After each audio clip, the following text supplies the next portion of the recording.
Hi, y'all. It's Bridget Cutshaw with Real Things Living. Today, my guest is Marci Greenberg Cox. She's a full-time realtor turned author. Can you say hi, Marci? Hi, everyone. Thanks, Bridget, for having me. Thanks for coming. And as soon as I said that, I had heard a tone in the background. That's why it's called Real Things Living, right? We get these unexpected things that happen. I think it's so cool, guys, that she turned an author. She's learning or sharing what she's learned from her experience. And she's here today to talk about why she wrote these books. Basically, she had breast cancer. I think it was 2 years ago, right, Marci? And then it motivated her or inspired her to be around her children to share her story. And I love the idea. The first book was a children's book. Can you tell me kind of what activated that idea? Yeah. So, 2 years ago, I was diagnosed with stage 3 breast cancer. And my kids were 1 and 5 at the time. They are now 3 and 7. And I was looking for books because I decided to have a double mastectomy without reconstruction. And so the books I saw, talked about, no hair or, just in general about cancer, which is fabulous. But I wanted to somehow explain to my kids, hey, mommy's going to be living without boobs. So I ended up, writing was actually a healing. It was a way to heal for me as well. So I just started tinkering with it. And then I said to everyone, I kind of put it out in the universe and told everyone, I said, I'm going to write a children's book. And so now I had to do it. So I wrote this children's book, Mommy Has a Boo-Boo.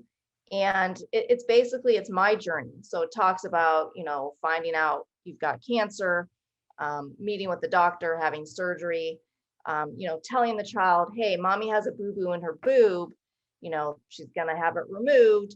But in the end, mommy's still the same. So even though mommy looks different, even though I feel a little different, mommy's still the same person. When you go to hug her and you hug her really close, you can actually feel her heart beating because, Right. the boobs are no longer in the way. Right.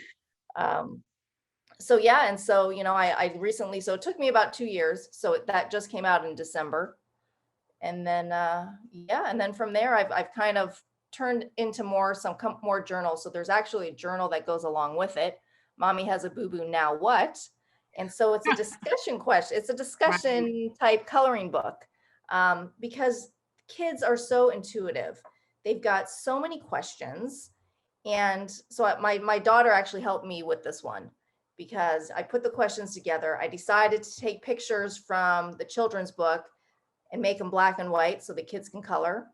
Oh, that's cool. But then, so then now the parent can actually sit down with the child and say, here, let's have a discussion. Like, why did mommy get the boo-boo? Where's the boo-boo? And the kids are going to go, well, who's going to take care of me besides, your spouse, significant other, whatever. But who's going to take me to gymnastics or whatever? And so there's like a little writing area that the kid, the child could write in there and say, hey, grandma's going to take me on this day, or, whatever. So it's an interaction thing that really helps kind of ease the mind of the child, that say, hey, even though mommy's going through all these treatments, I still have all these family and friends that are going to help me out, or, here's answers, because I felt I wanted to be upfront with my kids. Right. And, like I said, I mean, my daughter, when I found out, I was crying hysterically.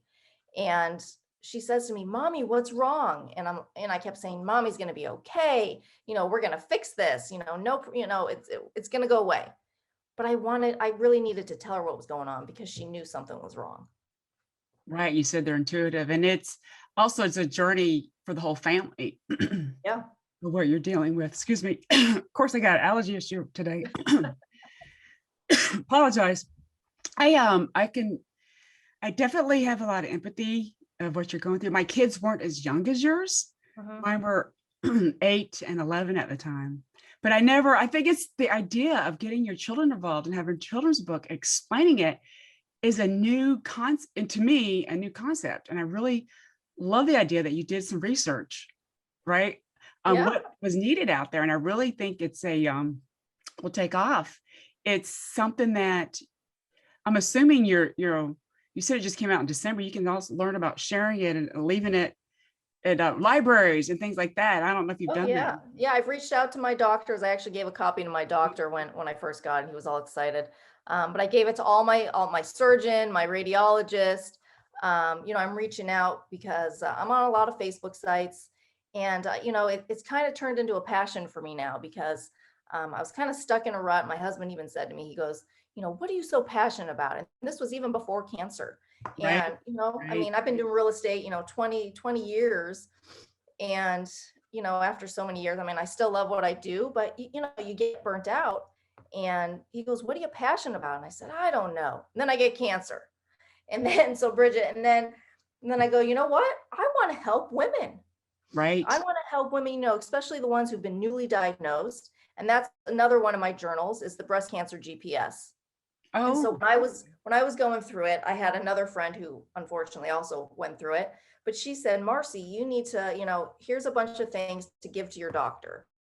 And, it's your medical history, what other members in your family have cancer, what allergies, what surgeries have you had? And so then I made this journal to incorporate that, as well as a list of questions to ask all the doctors, plastic surgeons, breast surgeon, oncologist, radiologist.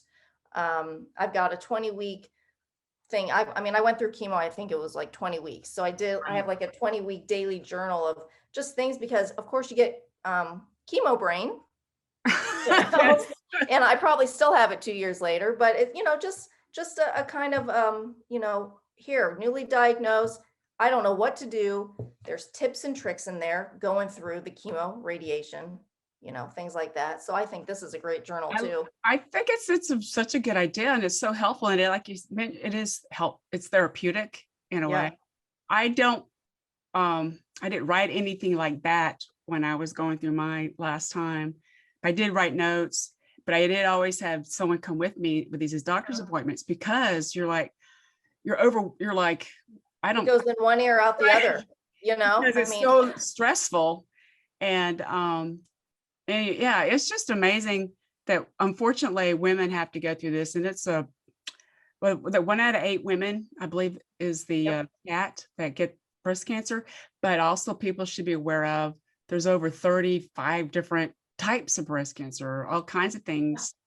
And that's why it's a good idea what you have in your little thing about allergies and things like that that you have Yeah, I mean, you just experienced don't with. know. And you know what's so scary? So, Bridget, it didn't run in my family, but the Right. year after I went through all these treatments, my cousin who's in her mid-30s, she just had a baby. She said to the doctor, I've hit my deductible. My cousin just went through it. I want to have a mammogram. And he said, all right, let's do it. And they found breast cancer. Oh my, I mean, so even, and the doctors say, oh, you don't need a mammogram till you're 40. how And so old is she? now she's in her mid-30s. Oh, wow. There are women now in their 30s, 20s getting breast cancer. Yeah, And it's like, something's not it's right. because, yeah, I mean, there's something, and we talked that, I mean, it's like what you eat, it's the environment. I Uh-huh. mean, who knows where we got it from, but you've got to be an advocate for yourself, Right. I and definitely believe in that. yeah. It's good that you're leaving those copies behind to share with the doctors. And then it just helps you just to process the whole thing. And I'm sure your doctors are giving you input too, right? Mhm. On these journals that you have. Um, I just think I remember when I went through it, they gave me some big fat book, like Yep. I don't know, to read like breast cancer history. It didn't ring with me. You know what I'm saying? I should say ring. It didn't, I don't know. It was just like Resonator. Yeah. resonate. Yeah, that's the word. It was too much data. I wanted something more creative. You know what I'm saying? So I think what you're doing is a creative aspect. Yeah, I mean, because it's coming. I've been through it, you Right. know? And so, and I took it from other resources, from other sites that I've been on, Mhm. tips and tricks of, because everyone's asking questions like, what do I need for chemo? What am I getting myself into? And, I mean, it's like I slept in a recliner for a month, That was a so it's hard like, decision for you. I know. yeah, It's very difficult. yeah. So, yeah, so I think, whether it's my book or someone else who actually has written and has gone through breast cancer themselves, I mean, yeah, the doctors can tell you all day, but until you've actually been through it, you don't really know. And and go back to the environmental thing, that's kind of why I've been trying to be a good health advocate for people. Mhm. See what can happen to me and happen to you, right? And I thought I was doing the right thing, but I found out later that I had some kind of allergy and some other issue. My situation is different than yours, but yeah, you got to be aware of it. And I think the idea of doing checkups and just in general, the best way for your body to heal is what you're eating and drinking. I drink a ton of water still. I always have. Mhm. That's helpful. And exercise, not too extreme as you age, but you get different kind of hurt yourself. Yeah, yes, I know. Speaking of I mean, I was doing boot camp 4 days a week before, and now just to do a YouTube video for 15 minutes, I'm like, I'm so tired afterwards. And that's another thing people don't realize. Going through chemo, it can cause some fatigue for a while. Mhm. And like you've only been out of the Yeah, chemo 2 years. for I'm 2 years. right? So it'll get better, and you are younger. I mean, I like to think, but it'll get better. But you're doing the right thing, and I think you're getting basically your community, which is your family and your dot. I always joke that my social network or my my specialist Right. that I have to see. So you want to, make them happy too. And I'm sure 2020 probably this pandemic stuff probably was not helpful because Oh you God, were kind no. of healing in a way right after chemo, right? Right. Yeah, I mean, I was about a year out from once Yeah. COVID hit, but you're stuck in the house. So then we Yeah. joke you gain that COVID, what, not 15, 19, whatever. Right. So now I got to work that off. But yeah, I mean, it's just, it really is. It's what you eat. And I'm a sweet person. I mean, I could eat sweets 2, 3 times a day. And Right. unfortunately, cancer feeds on that sugar. Right. But the way I think about it, Bridget, I'm going to live once. You know what? I beat cancer. And you So hit stage 3. yeah, I was in stage 3. So you know what? As long as I do it in moderation, I'm still going to enjoy my foods. Right. You're still here. Yeah. I think it's I'm still okay. here. It's not in excess, right? I'm glad you're not, I mean, trying to not be funny, but like tons of alcohol would not be good. You know what I'm saying? That hell of a Right. some people will do that. They'll go and I don't drink. I Yeah. just never been that kind of, it always gave me headaches for some reason. So it's no reason for me to, I had 2 glasses of wine last night with my parents, which is fine But with your parents. yeah, right. It's not by myself. Right. And you're enjoying that time with them. And I think that's probably what bring things front and center is what's important, right? Yeah. Yeah. But it's not every day. I mean, I probably haven't drank in months. Like that's probably my Okay. first drink in a few months. So. It's okay. I'm just saying some people they drink lots and lots and lots. But Yeah, I mean, you just gotta do it in moderation. Exercise, even walking around the block. I mean, right here in Arizona, the weather's great right now, but come summertime, I mean, I'm not going to be going outside. So if I have a pool or somewhere to go, at least, I kind of do that water exercise in the pool.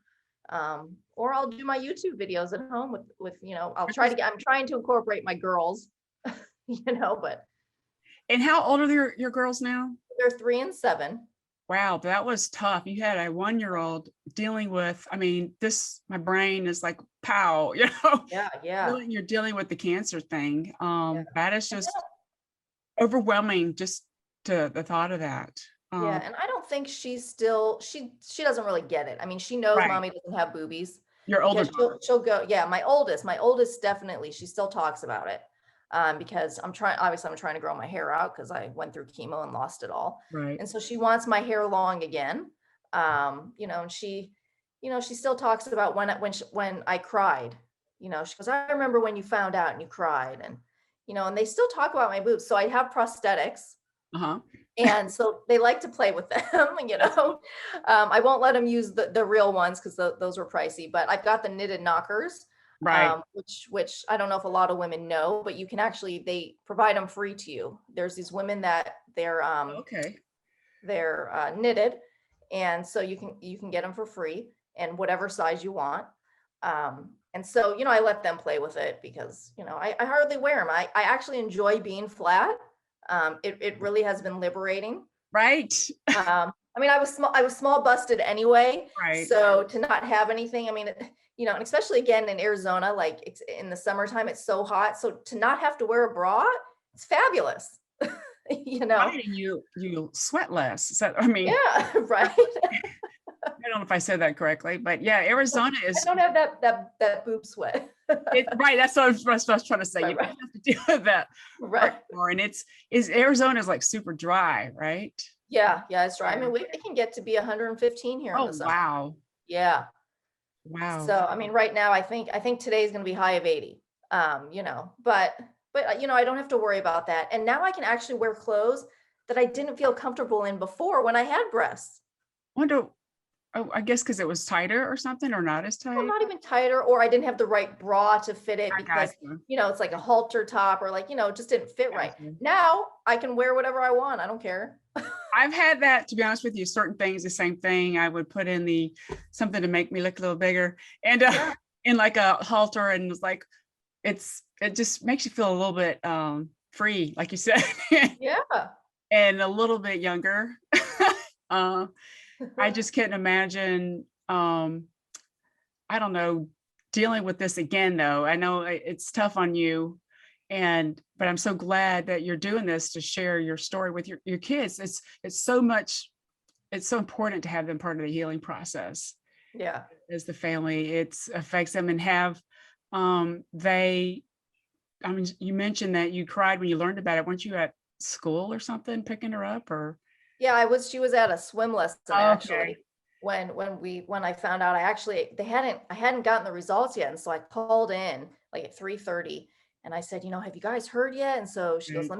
let me go check the results. And then she gets back on the phone and, does the so sorry you have cancer. And it kind of hits you. You're like, oh my God, did she just say what I thought she said? Right. You didn't want to hear that. Yeah. Yeah, I didn't want to hear it. So of course, my daughter hadn't gone into lessons yet. So I grabbed her. Of course, I'm crying. All these people are looking at me going, what's wrong with this lady? Right. I'm taking her out of the car. I got the baby in the car seat and just crying. Um, and I mean, but the kids are resilient. I mean, they bounce back, but it also shows them, now that I don't have the breasts anymore, and I've got the scars, that hey, mommy went through a lot, but look, she made it, she beat it. And so when they grow up, I want those girls to know, my mother went through a lot when I was younger, and thank goodness she's still here, and she's got the scars to prove it. And you know what? She's a strong woman because of it. And I also Yeah. see it as you're showing it to be a positive aspect of it as Yeah. well. I'm sure, I know it was tough, which is normal. At the same time, got to look to the future a little bit too, and expect the good out of something. I Yeah. mean, Yeah. I mean, I want to, again, show them the yeah, positive outcome of it, that, and I mean, unfortunately, other people, their arms have to be amputated, or, I had my breast amputated. right. And so, you know what? Even though I look different, I'm still the same. I can still do things. I That's can still get on the floor and play with you. I can still do whatever. right. I just look a little different, and that's okay. But it is at the same time. I just think it's freeing. Like you said, it's just you're so open with your kids, and the details. I think that's really good, and you're not hiding something. You know what I'm saying? Yeah. And there you've built some great trust with your girls. And Yeah, and I don't shy around. I mean, I walk around my house naked. So, so they see it, and we were joking the other day with my mom because my little one, she kept going to, she calls her Bubby. So that's, Jewish for grandma. And she goes, Bubby, what are those things? Can I Bubby. see those? She's pulling down my mom's shirt because Oh wow, that's so she funny. wants to Your look mother's like, what? she wants to look at the boobs because she hardly sees them. She doesn't really know what they are. That's true. I never thought about that. Yeah, Yeah. a little different with raising boys. I raised boys, so I didn't. It's a little different. You know what I'm saying? I didn't show them, but they knew mom had to deal with all that kind of stuff. Yeah. But it's still it's just an amazing story that you have. And what advice? First thing that comes to mind would you give somebody if they were diagnosed with breast cancer? I'm just curious. Oh God, my advice. Yeah, well, it You know, doesn't have to be one stay, thing. yeah, no, I know. Well, stay positive. I mean, definitely you're allowed to cry, and that's okay. Cry whenever you want, because it is. I mean, it's such a huge, but it's it's such a huge thing, but I also see it as it's a bump in the road. You've got a year to get through this, hopefully, knock on wood. But I think the positivity really helped me get through it. I mean, I threw a bye-bye booby party for myself. Um, so I had a cake made, we were playing games. Wow. I got matching wigs. My daughter and my oldest and I had rainbow wigs, so I made it fun. And then, and then off to myself. I tried not to cry as much in front of them, but I Right. did. I mean, when I shaved my head after my husband and my daughter left, because they actually, my daughter helped me. I did the mohawk in the morning and then she helped me shave it the rest of it. But after she left, my mom, saw it and I broke down again. And that's okay. Right. You're gonna have those moments, and that's, you're allowed. You're It's allowed to have those moments. It is, you're allowed to have those moments. That's something I never share with anybody. I took before and after pictures of me. Yeah. I did. Yeah. I wanted to remember what they looked. I did. I took a before picture Yeah, I did. before my surgery. Uh-huh. And it's funny to look at it now and I'm going, God, that looks so different. That looks so strange on Right, exactly. because this is my new body. But yeah, I mean, just to look at pictures before when I did have them, Mhm. but like I said, it's liberating. I mean, it's my new body and I'm used to it. I mean, it's 2 years now and it's, I think I got the idea to do the before pictures because the doctor's office, they were doing it too for their records. I'm like, heck, yeah, I'm gonna do it for my own self. yeah. It also helps too. It sounds like you had some really good supportive doctors as well who were open. Yeah. You're, open to not just certain protocol in a box, which set the Right. record. Well, and my one surgeon, she even said to me, she goes, are you going to be okay without having any breasts? She goes, I can make you like little mounds. I Right, mean, 'cause like I said, I mean, I was a barely 36B. I mean, I barely filled out a B. right, And, and I said, you know what? Take them off. I showed her pictures. I said, this is what I want to look like. right, I met with a plastic surgeon too, because, and I don't know if many women know there's different, I mean, you can get implants. You can also do the deep flap, which is where they take the tissue and the fat from your abdomen. If not, they could do it from the legs or the back. And, just doing my research, I mean, I was 98, 99% sure I was going to go flat anyway, but I did my due diligence. I knew I didn't want the implants. I didn't, for me personally, I didn't want a foreign right. object in my body. The deep flap was a 13-hour surgery. Oh, Um, and I mean, what if my skin failed? The plastic surgeon said, then I can't fix it. You're going to have to go with an implant. And, I mean, and I saw pictures of other women, like their wounds, like open wounds because it wasn't healing. And I said, forget it. I'm done. right. And to me, I made my decision. and I think I'm glad you made that.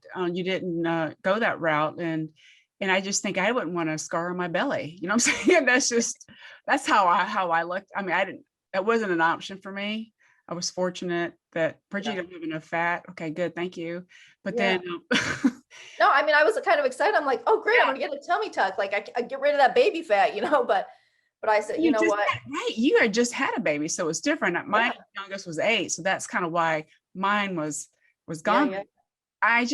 yeah. I think you made the right decision. I personally, just the thought of that, messing with my skin, flapping it up to my, Right.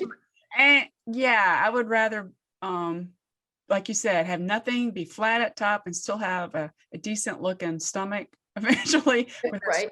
me, right? Everybody has a different perspective. Yeah, yeah, Right. and I And still, I mean, I've got the scars. I do have a little bit of a dog, we call it a dog ear, I guess, like right in the armpit area. But you know yeah, what? I'm not doing any more surgery. I'm done. It is what it is. And again, I tell people, you know what? I've got my scars. I still have a hole from the drain because it didn't heal correctly. oh wow, yeah, the days, I hate them. So it's still kind of like indented, but you know what? It's my warrior scar is how I put it. And I think you did the right thing being stage 3. It wouldn't make sense to go have that, you know what I'm saying? I was in a different situation. Um, Yeah, I was given the choice to do a lumpectomy, right. but Well, at I the wouldn't do end, that with stage 3, right? I don't know. well, I mean, they said they originally thought I was stage 1, to be Uh-huh. honest. They thought I was stage 1. Gotcha. And then when they got in there, when I decided, it ended up being stage 3. And Lord, yeah. yeah, but my surgeon even said to me, I'm glad you did the double because we took out 12 lymph nodes. 4 of them were precancerous. Oh. And so she goes, you would have been back on my table in a few months. So the lymph nodes, were they on both sides or just the one? No, just on the left. Everything was Okay. on the left That's, side. Yeah. So I mean, that's I good. guess, yeah, I know. But I still have like numbing in the arm. I don't know if it'll ever come back.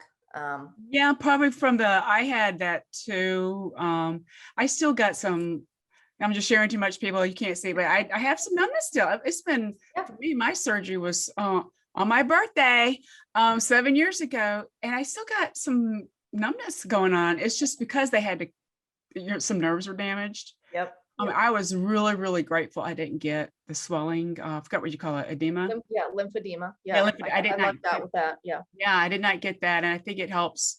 Probably I rest. had cording. I had cording from it. Okay. So it went from like the top of my arm, down to like the middle, where your elbow is. So I did have some cording from it. Can you So explain I mean, to the listeners what cording is? yeah, I mean, it's kind of, I don't know if I completely understand it, but it's a tightness in your arm. So like when I would hold my arm out tight, I mean, it was just tight, and you can see like a little bit of like a line. It's kind of like a cord Uh-huh. in there. And so I did have to go to a physical therapist. So we did work on that. You've got to massage the area too, but then you've got to do your stretches. And the surgeon, she was an awesome surgeon. I mean, she's an amazing surgeon here. But she didn't really tell me, she told me to do stretches, but then other women from the sites told me to go to physical therapy. She goes, because they're like, you want to get your range of motion back. Right. And I tell you, I mean, that definitely helped. I mean, I was doing stretches at least twice a day. When I was in the shower, I was doing stretches, and every once in a while I'll still do them because my arm, the cording did come back for me, maybe about a year ago. And so I had to go see her again. So you just got to work at it so it doesn't, you don't lose that motion and everything. And I had physical therapy too. After each time I've had surgery, just because you want to make sure your range of motion Yeah. is proper. It's just amazing, even though you don't think it's going to affect you're removing your boobs, but how is it going to affect your arms? It does, because it's all connected. All these muscles are connected. And I think it's good that you end up getting physical therapy, because you don't want to cause other problems later. Yeah. Well, besides even the arm one, so that physical therapist did my arm, but then I saw a different physical therapist, because my legs were aching. Oh, wow. And even my pelvic. So I guess, too much, but I was having painful sex too. Oh, wow. So, we were working on that because I was estrogen positive. So I was ER/PR positive. Mhm. And so I'm also I'm on letrozole, and I do a Zoladex shot. And so, I'm losing, I don't have any of those hormones anymore. So it's going to dry me up. But, my legs were aching. Just to get up off the floor was, it took me a good 10 minutes to get off the floor. Right. What happened is your body was in shock from your hormones being gone. And a lot of it was probably.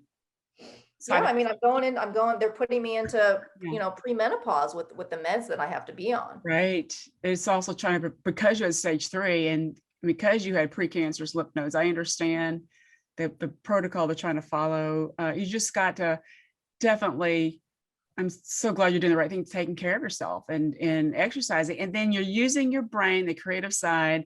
Yep. You write these great books in the journals. And I just think I just love the idea. The title, guys, is called Mommy Has a Boo Boo. And I just think that is a great way to explain it.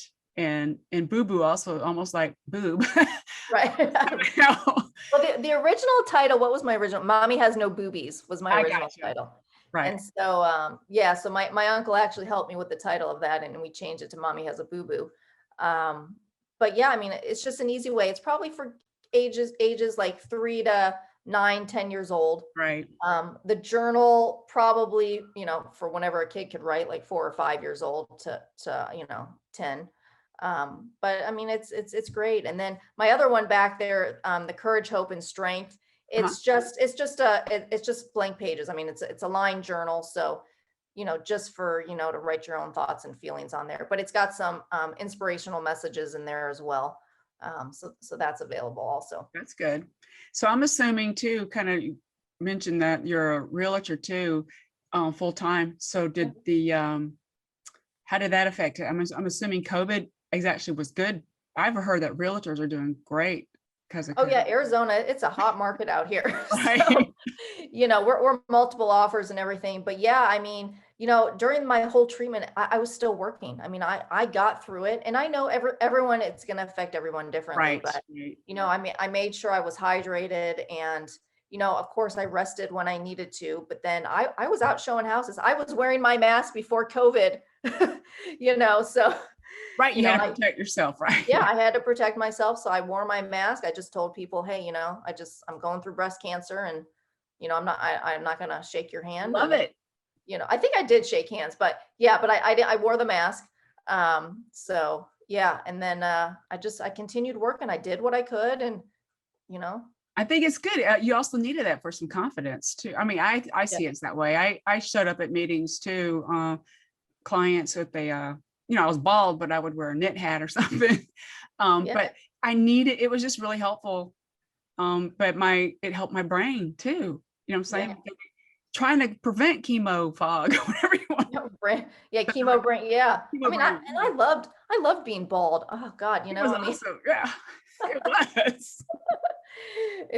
It was fun, wearing the different wigs and everything. I mean, I made it fun, even though I had the not so fun moments.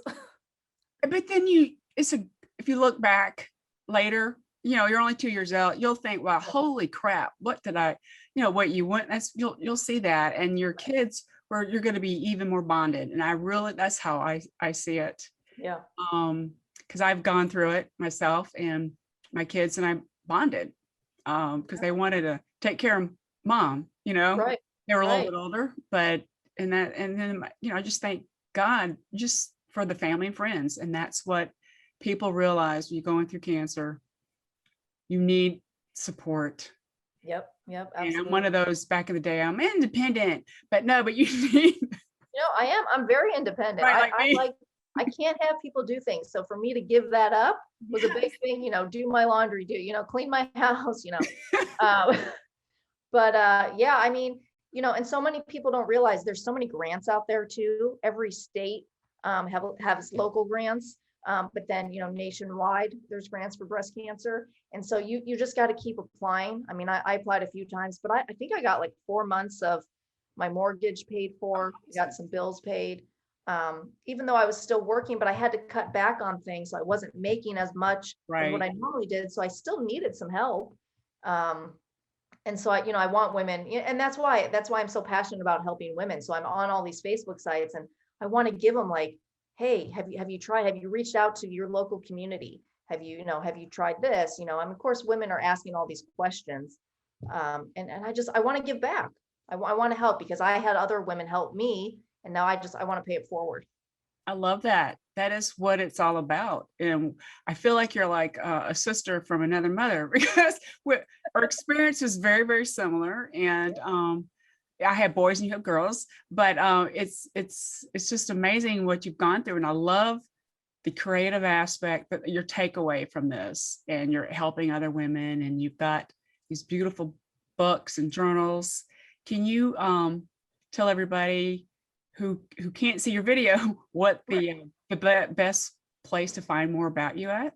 Yeah, so I do have a website. It's a Floor Publishing, so it's FLOR publishing.com. So I'm starting a blog. I'm also, and I've done a lot of YouTube videos, so you'll be able to get linked from there, and then you'll be able to link to my books on Amazon as well. That's cool. That is like awesome. And I am definitely going to recommend your book to others. I just think especially those with children, it's so needed today. And I really love your positivity, and I love your smile. I think it's good. We just need to keep on smiling because we're here, right? We're here. We're doing it. Thank you so much for your time, Marci. And thank you for listening, everybody, and have a great day.